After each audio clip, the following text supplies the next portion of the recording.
Hello and welcome. Today we're going to talk about something that's super common, but, not often discussed out loud. Fungal nail infections. And trust me, it's way more than just a cosmetic thing. Understanding what's actually happening is the first step to getting it sorted. All right, let's get into it. So you've probably seen it before, or maybe you're even dealing with it right now. That nail that's gotten a bit thick, maybe it's brittle, or it's changed color. It's so easy to just ignore it and hope it goes away. But what's really going on under the surface? Why does this happen? And most importantly, what can you actually do about it? To get to the real answers, we're going straight to the expert. We'll be breaking down the science with insights from Dr. Yogesh Akani. He's going to help us unpack everything, from what causes it to how you treat it, turning all that complicated medical jargon into clear, straightforward advice. Okay, so before we get any deeper, let's put a name to this thing. What is it actually called in the medical world? The official term is onychomycosis, and as Dr. Ahani explains, that's just a fancy way of saying it's a fungal infection that gets into the nail itself, the hard plate, and sometimes the skin right underneath it, the nail bed. You might also hear it called tinea unguium, which usually refers to a specific type of fungus, and we'll touch on that in just a bit. Now, if you're dealing with this, you are definitely not alone. It's estimated that this affects about 5.5% of people globally. But here's the number that really blew me away. Onychomycosis accounts for more than half of all nail diseases out there. It's way, way more common than most of us think. That naturally leads to the next big question. Does this just happen to anyone, or are some of us more likely to get it than others? Well, it turns out there are definitely some key risk factors. Dr. Yogesh Akani clarifies that as we get older, our circulation can slow down, and our nails grow more slowly, which kind of gives the fungus a better chance to set up shop. Other conditions, like diabetes or having a weakened immune system, also play a huge role. And it makes sense why athletes are on this list, right? All that sweat and tight shoes. Even having a family history can make you more susceptible. So we know who's at risk, but what exactly are we fighting here?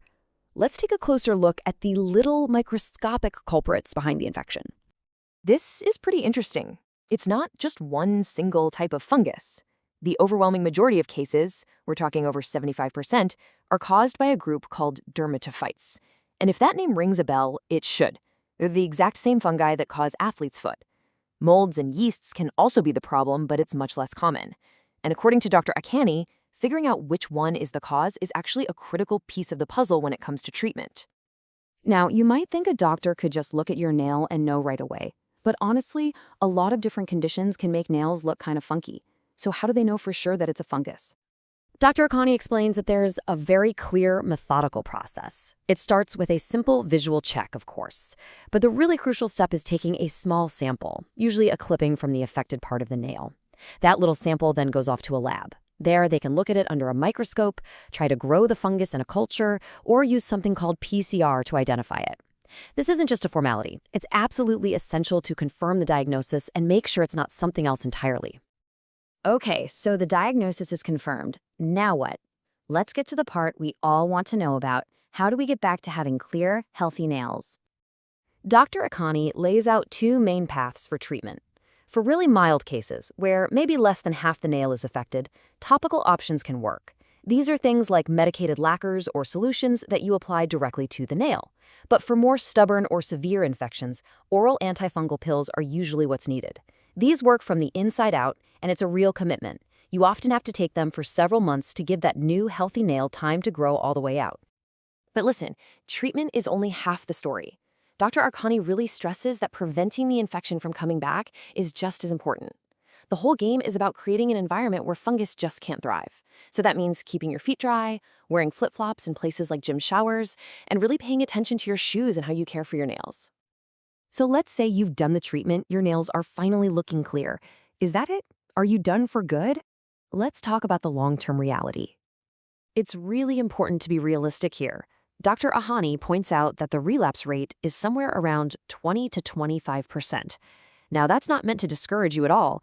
What it really does is shine a huge spotlight on how critical all those prevention tips we just talked about truly are.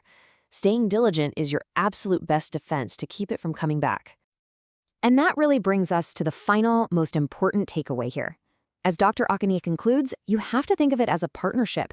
The medicine does its job to clear the active infection, but it's your daily habits that actually prevent it from returning. It's a team effort.